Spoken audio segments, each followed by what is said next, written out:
आज हमारा एक साइंस का चैप्टर है जिसका नाम है प्रकाश अर्थात लाइट। इससे आपके दो प्रश्न पूछे जाते हैं, तो आइए फटाफट इसे हम शुरू कर लेते हैं।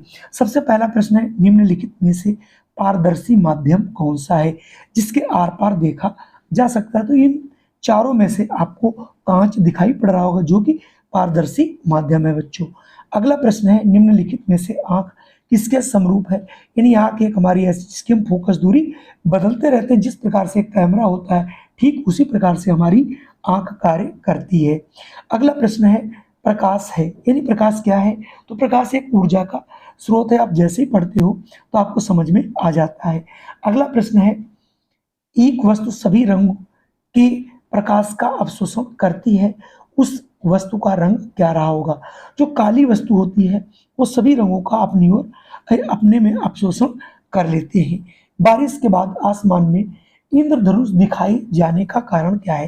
यानी इंद्रधनुष आखिर कौन सी ऐसी घटना है प्रकाश की जिसके कारण बनता है?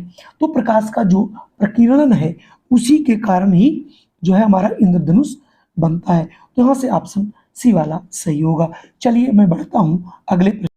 अगला प्रश्न है, बहुत छोटी वस्तुओं को देखने के लिए कौन सा उपकरण प्रयुक्त किया जाता है?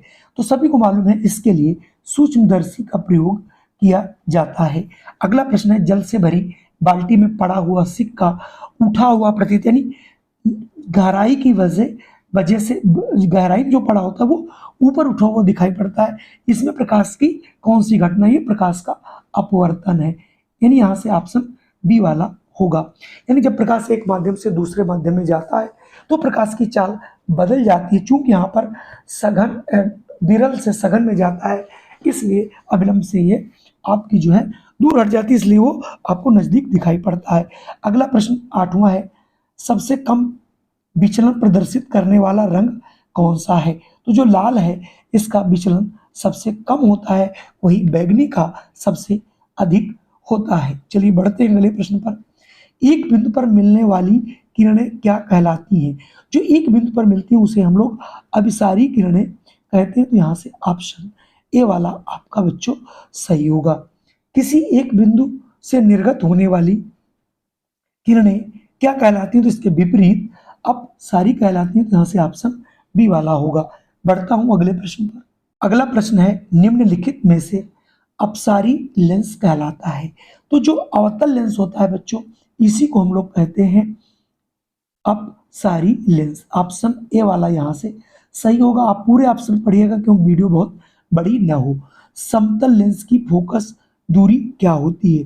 तो चूंकि जो समतल लेंस है उसकी फोकस दूरी अनंत होती है। कांच का अपवर्तनांक कितना होता है? कांच का अपवर्तनांक फिक्स होता है 1.5। अगला प्रश्न है, जब प्रकाश वायु से जल में प्रवेश करता है तो क्या होता है? अविलंब की ओर झुक जाता है। ये मैंने ऊपर गलत बता दिया था, दूर जाता नहीं झुक जाता है। अगला है आपका अपवर्तनांक का स्नेल का नियम क्या है? तो स्नेल का नियम था अपवर्तनांक equal to sine i upon sine r. आपतित किरण बटे परावर्तित कोण। ठीक है, कोण के लिए दोनों के लिए है। किस रंग के प्रकाश का विचलन सबसे अधिक होता है? हालांकि मैं पहले ही बता चुका था, नीला रंग। अगला आपके सामने प्रश्न है, नेत्र लेंस होता है, यानी जो नेत्र का लेंस होता है ये कैसा लेंस होता है? 100% याद करके जाइएगा। ये बच्चों उत्तल लेंस होता है। अगला प्रश्न है, इनमें से इंद्रधनुष का रंग कौन सा नहीं है? तो इंद्रधनुष में वैनिहा पी नाला, तो उसमें कभी काले का जिक्र नहीं हुआ है, बाकी 7 रंग होते हैं।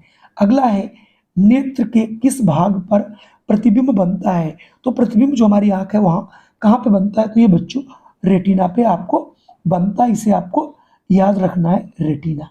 अगला प्रश्न है, अधिकतम अपवर्तनांक का रंग है, यानी किसमें अपवर्तनांक सबसे अधिक होगा?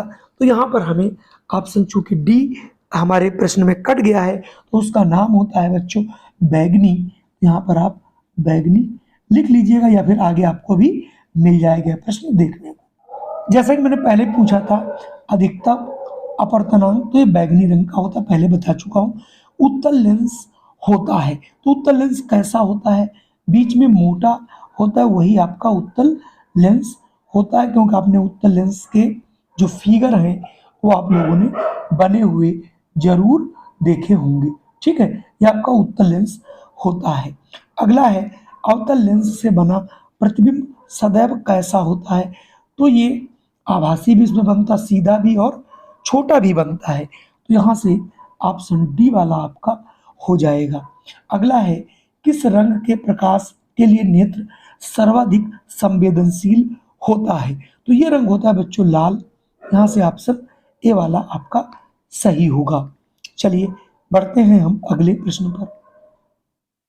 नेत्र का केंद्र में छिद्र क्या कहलाता है। ये कहलाता है प्यूपिल, यानी ऑप्शन डी वाला यहाँ सही होगा। नेत्र का सफेद भाग क्या कहलाता है।